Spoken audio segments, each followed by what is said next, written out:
আসসালামু আলাইকুম ওয়া রাহমাতুল্লাহি ওয়া বারাকাতুহু। আপনারা প্রায় চেনেন কাযযাব বিন ইবলিস। এমনই এক মূর্খ, কোরআন পাকের সহি তরজমা ও তাফসির করতে জানে না, আবার মানুষকে দিন ধর্ম শেখাতে আসে। আসলে কোরআন পাকের সহি তরজমা এবং তাফসির না জানার কারণে ভুলভাল তরজমা তাফসির করে আর মানুষকে পথভ্রষ্ট করে। বলবেন কেমন করে? চলুন তার দলিল দুটো দেখে নিন। কোরআন পাকের মধ্যে রয়েছে ওয়াকুল জা আল হক, মানে সত্য এসেছে, ওয়া জাহাকাল বাতিল, বাতিল মিটে গিয়েছে।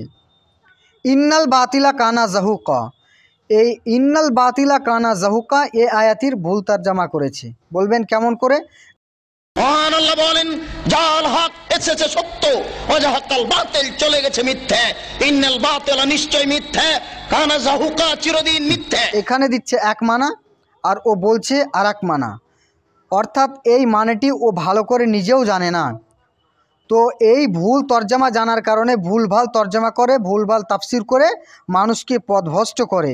শুধু এটাই নয়, সে বলে এত ভুলভাল, এত ফালতু তরজমা এবং তাফসির মানুষকে শোনায়, মাসলা মাসাইল এতটাই ভুল বলে কি যেটা সীমার বাইরে। বলবেন কেমন?